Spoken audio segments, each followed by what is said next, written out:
Let me hand over to the very capable Ronke Phillips to chair this session, which is in collaboration with Africa Gathering, whose founder is Mariam, on women and leadership. Thank you very much, Ronke. Thank you. So, ladies and gentlemen, as you can see, I now have the full panel. Three dynamic women who have all not just reached the glass ceiling, they've smashed through it. I don't actually feel worthy to sit here with any of them, to be honest. Starting from that end, we have Mariam Jameh. Is that the correct pronunciation? Jam, okay. And then we have Adnan, and next to me here, Ranatu Sal. Now, what I hope to do is say a little bit about each woman, let them speak about themselves and their organisations for 2-3 minutes, and then we'll come back and have a Q&A. So, Mariam, I am going to punish you. You were the last one to arrive. I know it wasn't your fault. But tell me if I'm wrong. I've got a few facts that I've managed to glean about you, that you're from a Senegalese background and you run a technology consultancy business, which I believe is called One Global Solutions. Spot on. Yes. Spot one. Yes. One Global Solutions. And it helps businesses get a foothold in Africa, Asia, the Middle East, and is known for promoting technology and better education in Africa. Now, you are amazing. I know that you've been named on the Forbes list as one of the 20 youngest power women in Africa for 2012, and nominated by the Guardian African Community Network as an African woman to watch, which deserves a round of applause, I think.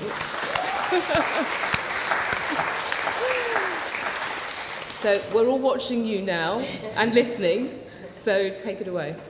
Well, it's humbling. It's really, it's very humbling to have all these accolades.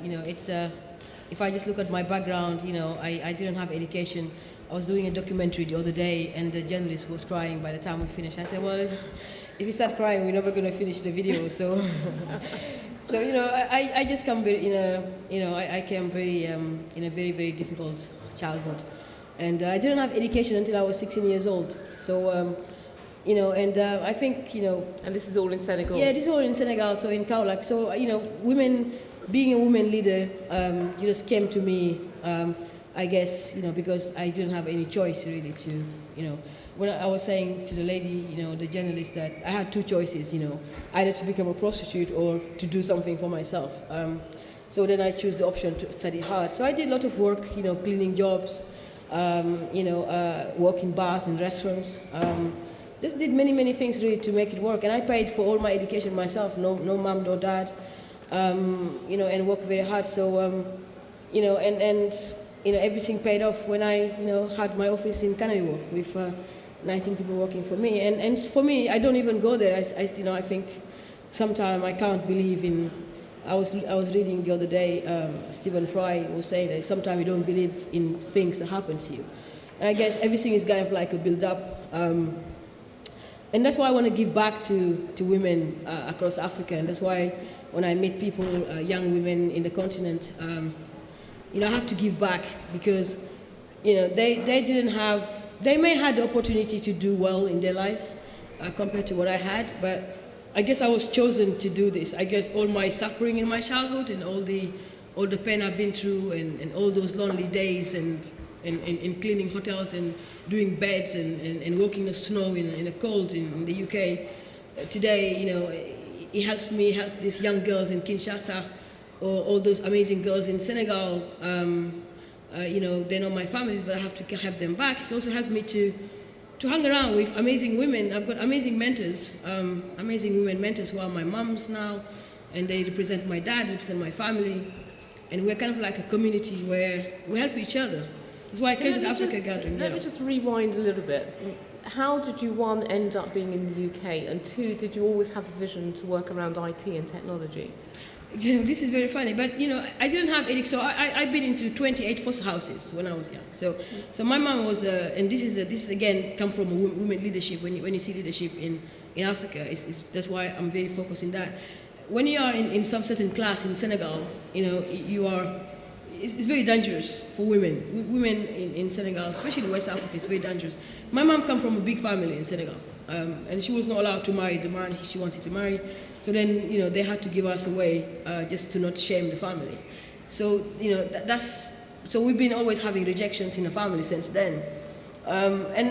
So since I was young, you know, I had these young NGOs helping me when I was growing up, and I became a social case in Paris.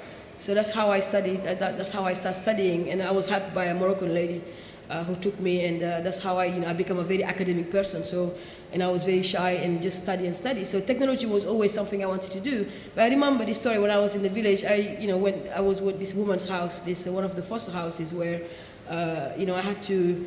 She had a white TV, the black and white TV, and she was going to the market to sell the vegetables, and when she come back, I wanted to watch TV, and I opened the TV, tried to make it color. She really killed me when she came, and she was beating me like crazy, and I said, I just want to make it color. She said, you don't touch my TV, you don't make it color. So I knew I was going to do something in tech, and I take it like that. So, and today, I like technology, and I think it can change the world. So. I don't think there was any other career for you. But she beat me to death, so I had to put the TV back. And that's how you ended up here. I'm sure there are lots of questions for you. I have a few questions for you. But before we do, let's hear from Edna, who is another amazing woman, a former foreign minister in Somaliland. And before that, served as a Minister for Family and Welfare Development. And that's just two of the things you've done. You've been a director and founder of a maternity hospital, which is named after you. And you're a pioneer fighter against female genital cutting or mutilation, whatever people want to call it. So a round of applause just to encourage her, and then we'll hear something from her. Thank you. Well, I think my life starts with a drought that we had in my country way back in the early 50s. And my father, who happened to have been the most senior Somali health professional. He was a medical assistant, the most senior Somali in the field of health and known as the father of healthcare, was serving in a region as far east in the country as you can, in Ergabo. At that time, I was about 10 or 11, and I was on holiday from Djibouti because I went to school in Djibouti for the simple reason that there were no schools for girls in British Somaliland Protectorate. Education for girls was considered unwise. You're not going to send a girl to school. Now what good is going to come out of that? Keep your girl at home. That was the mentality of the people. And being a very curious child at the time, I was learning to read and write with the boys in the neighborhood, because boys were allowed to go to school. And when my parents discovered that I could understand and put words together, they sent me to Djibouti, which was the nearest school for girls. So each time I would be on holiday, during the summer holidays, I would be wherever Dad was posted. And he happened to have been posted in Ergabo at a time of a drought. He had to visit the people who were affected by the drought several times a month. And whenever he left for the camps, he would leave a little note for me and say, while I'm gone, make sure they remove the sutures from this person tomorrow. Make sure they do whatever, give the medicines to this child. You make sure this child eats every day while I'm gone. You make sure this old woman swallows her medicine. So he was leaving me little to-do lists for the sick people in the hospital. Now, I don't know how to remove sutures. I don't know how to give injections. I don't know how to do this. But then I was the boss's daughter, so whoever was supposed to be doing this, I would go to this person and say, did you feed this, or did you give that injection, or did you? And whenever Dad came back from the camps for the tours, he would come straight to the hospital with a, unshaven for 3 or 4 days, not go home, but come to the hospital first. And sometimes unhappy about something that hadn't been done, that should have been done. And often saying, oh, I wish I had a better pair of scissors. Oh, I wish I had a pair of, forceps.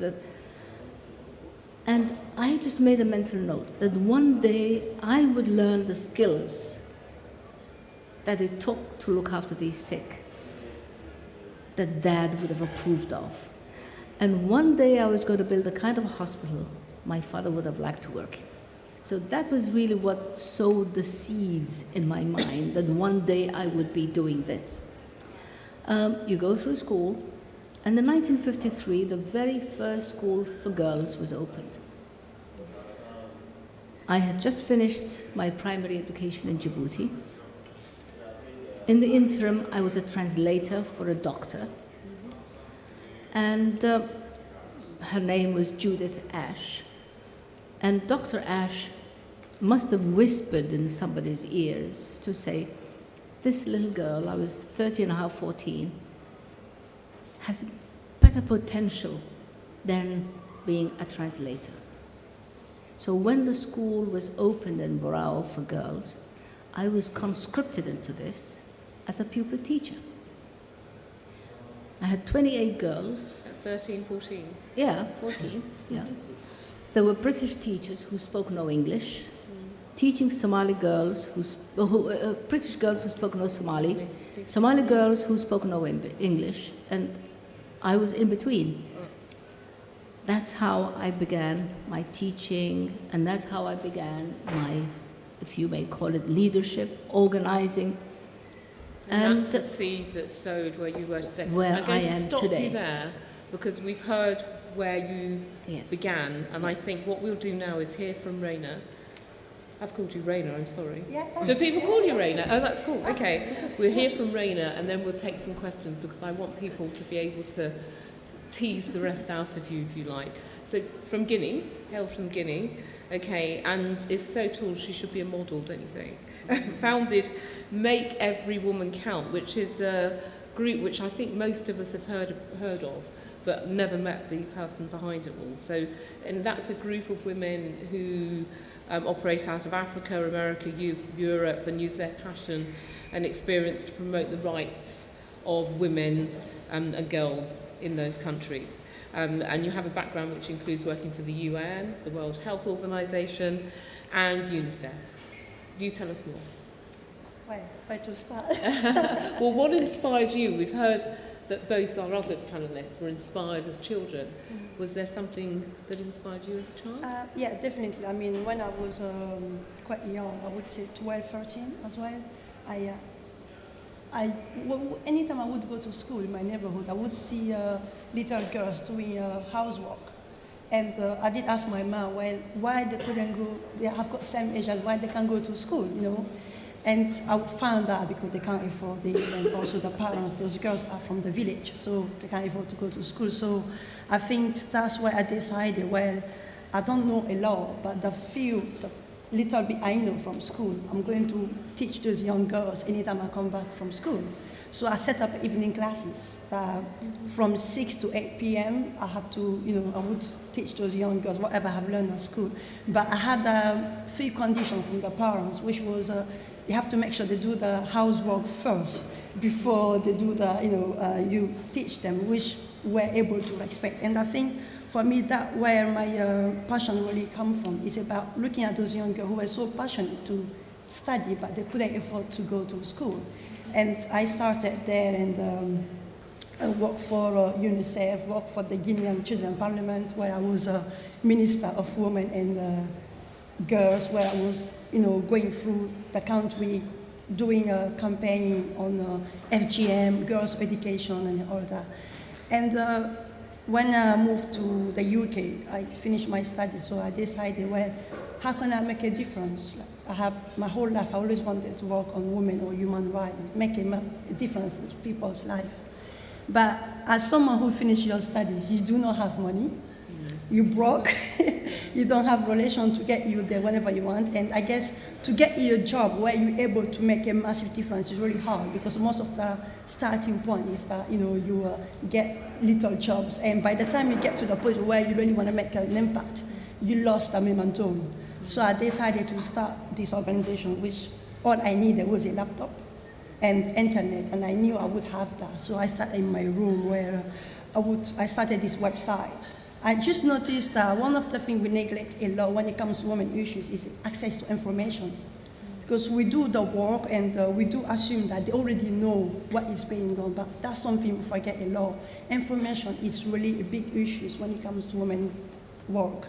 So for us, we thought, well, instead of going inventing the wheels, it's already fantastic work happening on the ground. Why not to have this platform where we could, on a daily basis, gather information, news, daily news update, resources, whatever is happening on the country, women issues. So they have this platform where instead of going to the UN, to all these organizations around, find this one spot where they could access all this information, one click. And that's how we started. So I have a team based all over the world. I'm the only one in the UK, so we have people in all over Africa, in Europe, in America, even in India. So for me, it's about trying to come together whenever you are, trying to give this, the bit we have.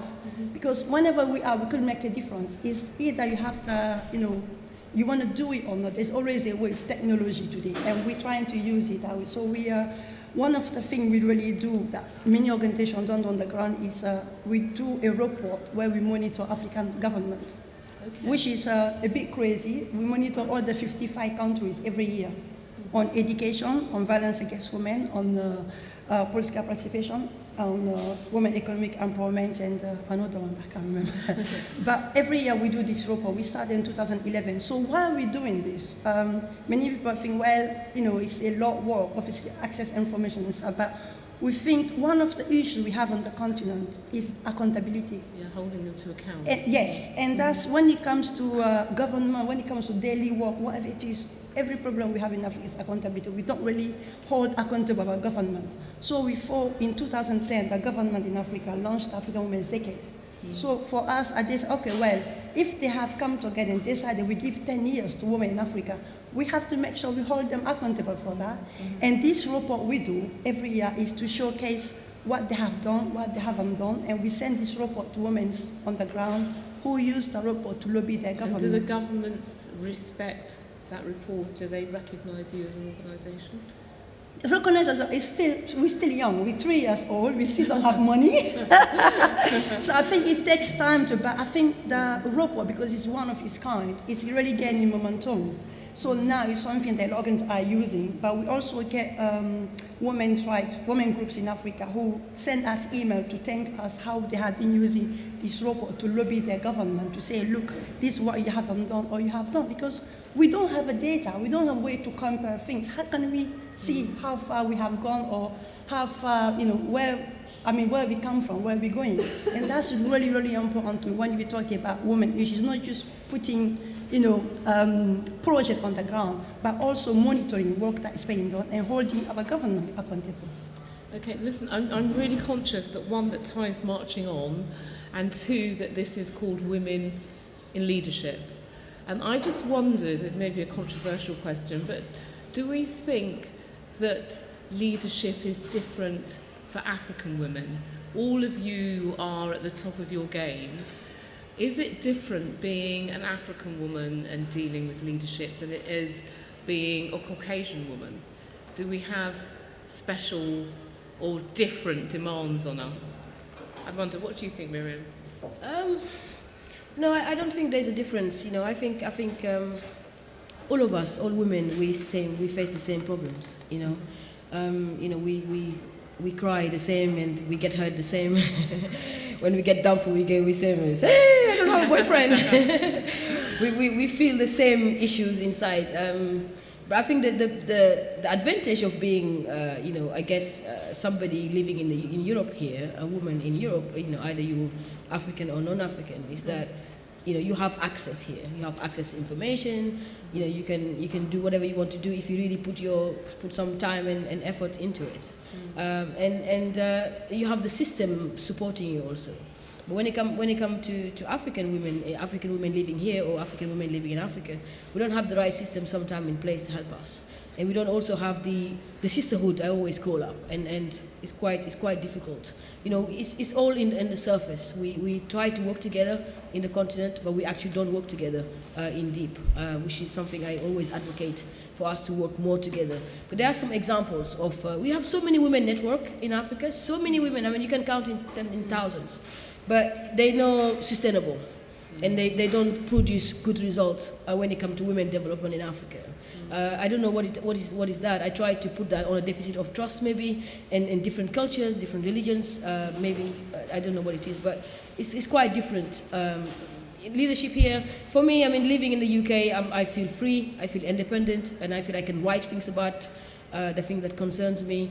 Maybe also I'm not very related to social issues, in my mind, maybe that's why. But, there is no, what hurt a white woman here or a woman living in the UK, it hurts us, I think we are all the same. It's just, we don't have the right, we don't have the, there's more advantage in being here than being in Africa sometimes. But I think it's picking up in the continent now because we have more role models. We have more women from the diaspora going back home and helping young women, mentoring them. And we have also women leadership in big banks, in women CEOs, for example, women in tech in Africa. So I think that the more we highlight those women and give them, and some of them are shy, they don't want to come out, but I think the more we highlight African women, because I think that, for very long time, the African woman has been the object of development. That's thanks to NGOs and all these horrible, NGOs who actually don't understand anything, and I don't like them. They don't like me anyway. Let's not go there. It's fine. So I'm free. It's fine. We don't like each other. I know that. But and they've been portraying the African woman as the object of development for many, many decades. And they don't see the African woman as a CEO or as a businesswoman. And they don't see the African woman actually making it, doing it, running houses, running billions of dollar companies like Nigerians. They run millions of dollars of nairas. These women really have money. I mean, they don't see people like, Daphne Ngozi running a mining company in South Africa, from Soweto, humbling backgrounds. And I think the more we highlight African women in power, African women who are doing it, and working together as sisters, and I think we'll get there. Edna, do you agree? I mean, I know one of the richest women in the world is actually a Nigerian. I'm not just saying that because I'm Nigerian, but that's the truth, that she is Nigerian. Yeah. Well, I think the African woman has more challenges than other women because, well, first of all, not only do you have, you need to prove yourself academically, but then you also have to overcome culture, traditions. You're not expected to become a leader. You're not expected to have your own opinions. You're not encouraged to stand out among the crowd, at least in our culture, because from a young age, little girls are told, come on, you're a girl, be quiet. You're a girl, what do you think you're doing? Who do you think you are? Do you think you're a boy? So it's always this psychological putting down of the girl. And then when everything else fails, then there's always that good excuse, no, our religion doesn't allow that, which is wrong, because our religion doesn't stop a woman, a girl, from becoming educated, from working, from thinking, from developing to her full potential. But it's always a good excuse if nothing else holds you back. I think the challenges are also more acute in Africa. So if anybody has any sense of responsibility or sense of wanting to do something, there's things there all the time to move you and to motivate you to do something about this.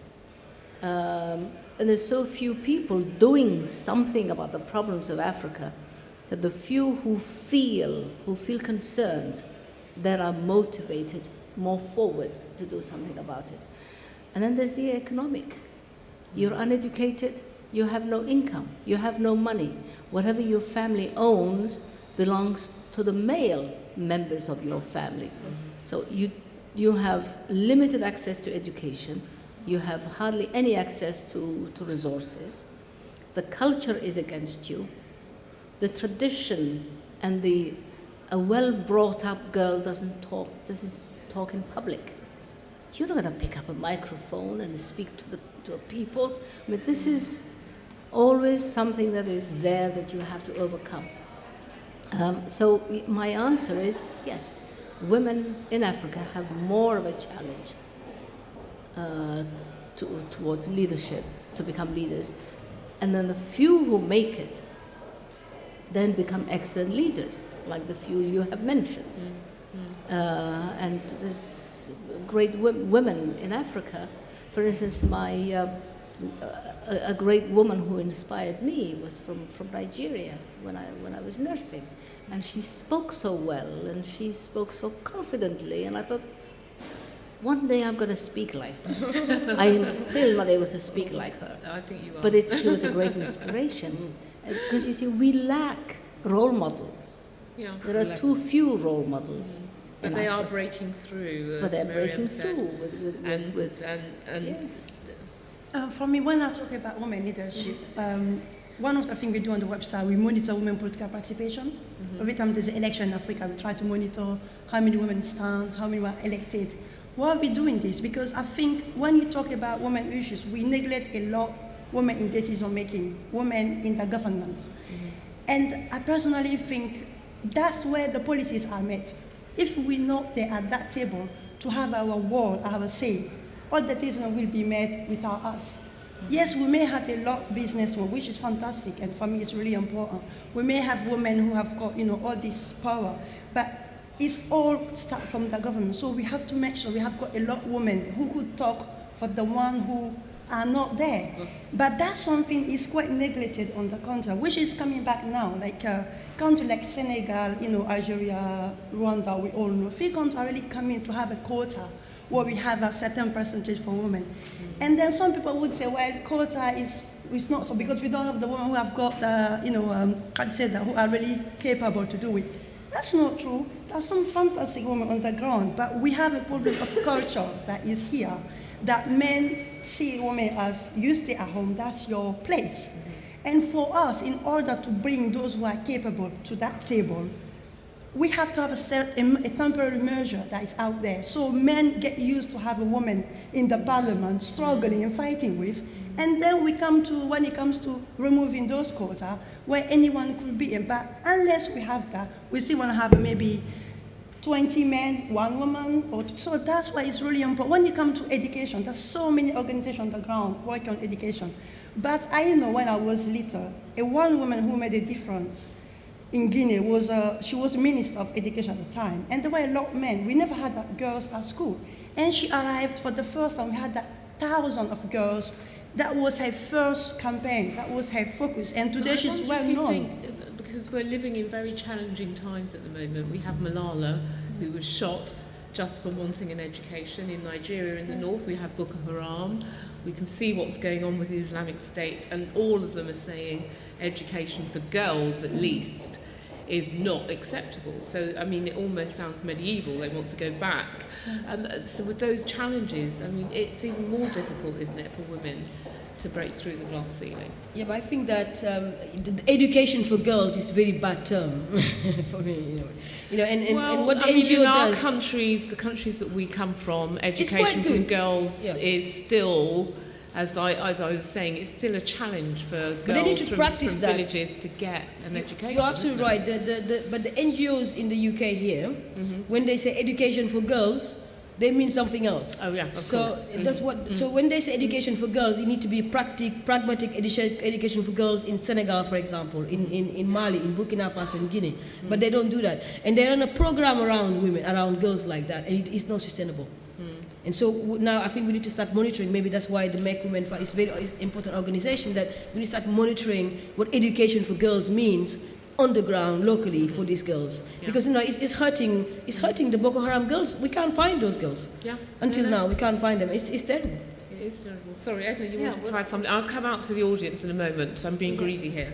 I'll be out. No, but I think education for girls is very important, and one of the things I hope to do while I'm here is to find some teachers to come and help us teach English, and also to help us train school teachers in Somaliland, because there was a survey that was done by UNICEF or UNESCO recently, and out of 1,300 secondary school teachers, only 11 were female.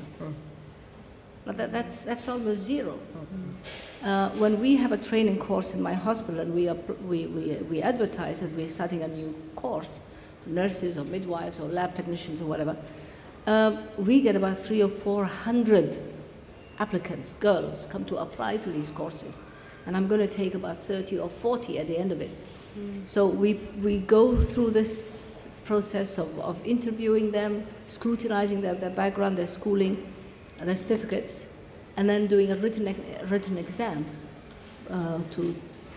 And out of the 300 plus applicants, maybe 23, 24 will have the required educational background to get into the course. Yeah. So girls are coming through schools, yes, in numbers, but the quality is missing.